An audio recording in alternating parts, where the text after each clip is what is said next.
khi nhớ rong tan cho trâu cúi trồng tú trồng xài cho tú cờn xài cờ cho qua nhà cần đấu cần đỡ nè chúng nó của nhà nhia xong rong xe mà lúc sợ nó làm gì này trồng tú trồng xài cho nhà cần đấu cần đỡ xử lý do cờ phát sản kít giờ cú cú tàu giấy tu chỉ giấy tu xứ khen nhất trâu hồng hiền lo là chỉ cho hồng hiền mê tiệt sĩ của cô nhà kia hơn thế à cho nên đã nó nào vậy hả nó tì năng gõ lúc cho hình tu xong ó phá năng gõ y con cát cho nó ăn phúc cũng muốn lúc chơi chơi sáng cho làm kia đã cho nên xử lý ở kiaภาษาอังกฤษgiờ thì nên từ nhà thì thọตัวป้าเชิงกากูตัว YouTube ตัว subscribe กูตัวกูกูเทลีขยาในเทลีปอกูจะวิดีโอกูยอดขยาแล้วไวยากรณ์พื้นฐานอย่างเจ้าเนี่ยเนี่ยเกิดภาษาอังกฤษเทียเนี่ยกูยากกูจะตู้จอใส่ว่าเนี่ยเจ้าเกิดเด็กกูเท่ารอเนี่ยเลยตัวเนี่ยเกิดnóเกิดเด็กกูนั่นเจchoเจ้าเนี่ยจงtú trồng xài thia y trồng cứ dâuเลยcho mùa dâu nên lúc sau nó mua tụ cá món xí kỳ này nên mù chỉ tao rồi tiếng hiền là nên sao cần đó nên mà sau comment tôi nông cụ là tao là xí ra thì khu tao của tôi sẽ tông là tao tí à cụ giàu xía dọc kia tao đó nên chuyện cá sao tư là cụ nên hỗ trợ của cụ cháu xia dân đó nên bức xạ nên cho cái vấn đề chính cái xuyên đóเพื่อจะเราพัฒนาในทุกครั้งก็รุ่นนั่งอย่าเป็นชัวเราอย่ารุ่นนั่งอย่าตอนเด้ไปรุ่นนั่งที่เธอป้าจีจีที่ริมโนมหอไปที่ริจิตจันเนี่ยยงนี้เป็นเนี่ยเป็นจีละไปที่ริจิตเอาหมูเลี้ยวเตะหลังนะเจ้าหนูนอเจ้ากูเราเคลียร์ลูกหกคนหนูนอนะมาย่อให้เตีย word to be เนี่ยcho chơi ni trồng tú trồng xài cho và ni thứ bao bao là nó chỉ ni chỉ cả là những tàu tới chỉ cho và chỉ bao nè cũng chưa kia được chỉ bao thì đi đại sư thì cũng chưa kia tới đi cũng cả lo sư đi cho bao chân nó thay đổi gì thì cũng chưa bao đi nó thế sư thọ bê đi trồng tú trồng xài ya thì cũng kia có tiền chỉ do nó là ni em mà xong để comment kia cho tao cho cũng thì ya nè nên là cụ cho chơiนี่là cầnรู้บอก cover to be เนาะนะเกี่ยวกับ to be วันนี้ยังการ cover to be มันนี่จุดต่อมันเป้าลูกสู้ได้อ่ะเราย่อมีการรู้จัก form เนี่ย form เนาะประกอบมั่ว subject word verb be word object นั่นแหละโอเคthì vấn đề bây giờ bao thì subject là bây giờ body trả giờ muốn thiết choภาษาเราจะมีคำตัวตั้งคำกรรมะแล้วคำประกอบนะคำกรรมะคำตัวตั้งบ่ดคำกรรมะหมายบ่ดคำประกอบหนึ่งที่ดียออีกับปัญโยยอเดี๋ยวนี้ยอจะว่าตื้อกันกันเชื่อเราไม่ก่อนภาษาเราล่ะมาเจนนี่อย่างนี้ตัวเต้ารงจะชี้จะว่าชี้ต้องการเชื่อเราไม่ก่อนภาษาเราทำให้หมู่เช่าแล้วไม่ก่อนภาษาเราไม่ก่อนกับเป้าอยู่นะครับเจอเราไม่ก่อนนั่นนึงเก่าเกี่ยวกับที่อย่างนี้ภาษาเราเราไม่ก่อนที่เสื้อนะเก็บพองแต่น้อยใช้พองมั่วเส้นจีของตัวกูมันเราพอได้ชิมาชื่อสังเนี่ยกูจะเขาน้องจะเรามาเคลียร์ตัวนี้อ่ะดูนะกูดูเนาะอีจงเลยกูจะตัวจันทร์ใส่ที่ตัวกันแต่กูเลยกูที่มั่วคนน้องจะเรามาเคลียร์ตัวนี้แหละแต่ชิกูเคลียร์ตาเจรู้เฉยแล้วกูดาวมือรูเจกูชิมั่วเฉยตัวแค่นี้แหละที่ยังเดินเนาะกูมั่วกับมอเจไปเราเคลียร์แต่ว่าเดี๋ยวเจซื้อนี่ตัวติดตามกูดูทุนนี่ที่ปอดthe subject what or going to be what object เดี๋ยวน้องเดี๋ยวยกตัวอย่างตัวอย่างวันนี้ตัวอย่างตัวนี้กับเต้าตัว subject เดี๋ยวน้องในม้วนเต้าขอเดี๋ยวทีมาคุณชาวเดี๋ยว I the word to be support word to be นะ I มุนทา am the he she แล้ว it เนาะ มุนทอ is นะโอเคต่อไปย่อ you we they มุนทอ are โอเคหมายว่าอธิบายไม่ใช่มีอยู่นั่นก็ใช่ I มุนทอ am he she it มุนทอ is you we they มุนทอ are I เปต่อเดียวยคอยเนี่ยจอ I he she it you we they จะนั่นเนี่ยคำแทนนามเนี่ยคำแทนนามก็จอ am is are นั่นเปต่อเดียปินยู่คือแม่นเนี่ยคำกันมาโอเคเดี๋ยวคำประกอบนั่นนี่มันนี่เทียจะมันประกอบคำประกอบเลยนะนี่เราจุดชี้ support verb to be ใช่ไหม verb to be นั่นมาย่อหนึ่งจะรอพัฒนาเราจะรอพัฒนาเนี่ยพัฒนาคนวัตถุเราจะซักวัตถุสิ่งของนั่นอย่างเจเนฉีรอพัฒนาซื้อโอเคเราฉีรอพัฒนาคนเราจะแต่เจ้าเราพัฒนาที่นั่งนะอย่างโอเคเท่าเชียเท่าเตะของนะซะโอเคเจอย่ามองขนาดหรือยุ่งจีกันเนี่ยจีก็ขอเตะตัดสินไปเท่ากูเด็กกระดานเรามันไม่ให้เจอยู่ที่มันหนาหรือยังเตะเนี่ยชิงก็เชื่อเขาตัวเราชอบในคอมเมนต์ตัวเราโอเคเจวันนี้เดี๋ยวนอนเจขอ object เดี๋ยวนอนแล้วมัน support verb to be ซื้อหนึ่งชี้เตาอยากคำนานเท่าคำนานนะกูจะตัวอย่างตัวนี้ตัวอย่างแต่ I am teacher นะ I am teacher ตรงนี้โชว์กับปัญญาเราสุกตัวนี้จุดจำเม็ดตัวนี้นี่กับปัญญาเรา I ขนาดเทียบตัวนั้นเทียบตัว subject นะ am ขนาดเทียบ verb to be student ขนาดอย่าง object อย่างขอบ teacher นะขนาดteacher นะอย่างteacher ขนาดนี้อย่าง object teacher ขนาดนี้อย่างคำนานแต่นิยามนี่เดียวคำนานเป็นคำที่เป็นซักวัตถุสิ่งของเนี่ยนี่ฮะเตะเชียเตะชูเลยนะเตะที่นั่งเลยเตะของหรืออย่างนี่นี่คำนานตัวอย่างนี้คอนี่ย่อคำนานเนี่ย I am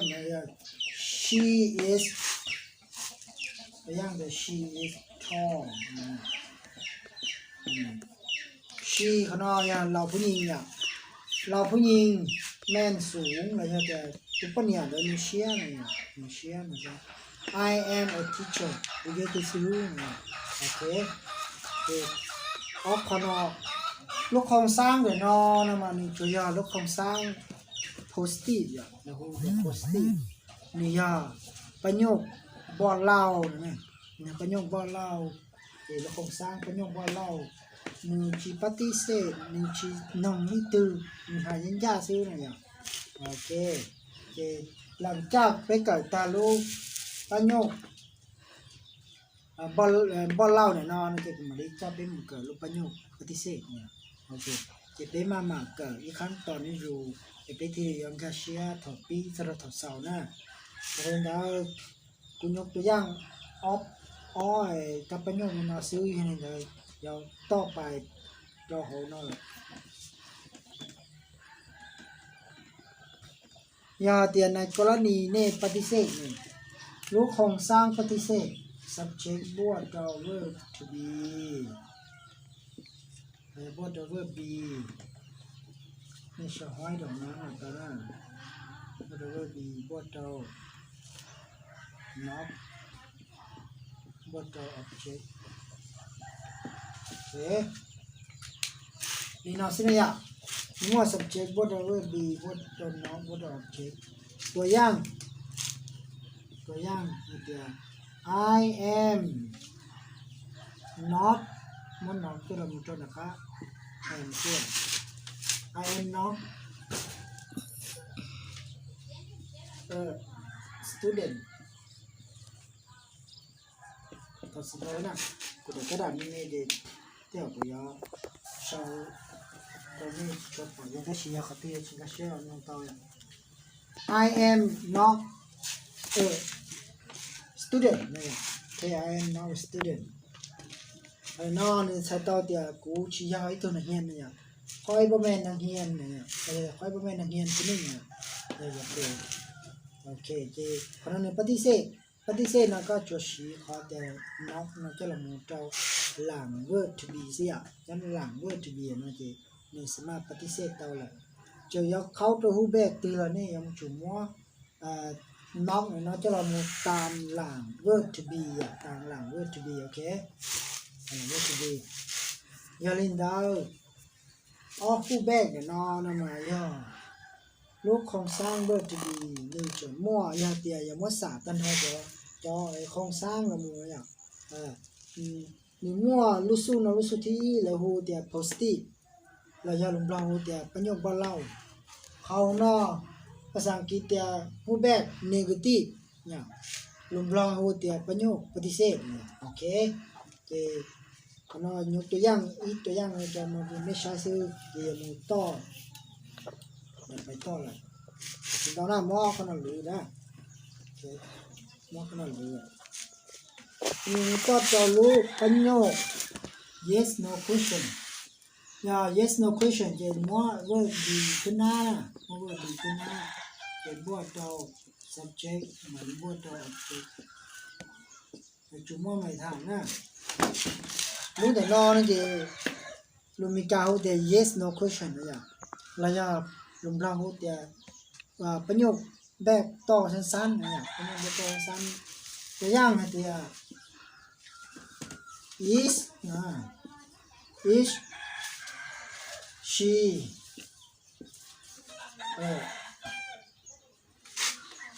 is she a teacher มั่วไม่ถามนะเอ๊ะมีจะเป็นคำถาม is she a teacher ยาเตียน้องเตียเราผู้หญิงแม่นอาจารย์บอเนี่ยยาเตียนชิยาเนี่ยไม่ต่อเตียยาเตียนชิยาเตีย no นะ no มั่วจุดเทีย no she is not นะเป็นเหมือนกัน no she is not ยาเตียเท่าเตียย่อเนี่ยยาเตียย่อนะเตียตัวคนเนี่ยมันเนี่ยตัวซื้อเลยอ่ะเตีย yes she is not นะโอเคนี่มัวตัวเวอร์ได้ชีจะแปลได้เป็นนอจีก็มัวจะมุจนาค้าอย่าปฏิเสธจีก็มัวน้องจะนำมุจเอาด่าค้าเวอร์จะดีโอเค no she is not อย่าแต่ย่อเนี่ย yes she is โอเคกรณีนั่นเนี่ยกรณีตอบคำถามเขาน้องนะโอเค is she a teacher no she is not แล้วอย่า yes she is ตอบในกรณีนอยในกรณีปฏิเสธแต่ชี้ย่อในกรณีตอบแต่ย่อนี่โอเคเจมองขนาดเลยฮะตัดสินเราเลยก็ได้นี่เจต่อไปต่อมูยาลูแล้วหูแต่ WH question มั่วตัว WH question เนาะมาดีมั่วเจ้าverb be บวกตัว verb be บวกตัวโอเคบวกตัว subject บวกตัว object นั่นแหละโอเคตัวอย่างจะ what is your name เนี่ยโอเคตอนนี้ต่อนะดู WH question เนี่ยตัวเนาะฮูแบกเนาะอย่างฮูแบก WH question นะมันอยากเปลี่ยนมาเปว่าภาษาเราจะมีแต่ฮูแบกตอบยาวเนี่ยฮูแบกตอบยาวอย่างนี้แต่ก็นงคำถามเลยตอบแบบยาวเนี่ย โอเคW question what down where to be มาดิ what down subject what down object more what is your name what is your name ถูกต้องเนี่ย your จะต้อง my name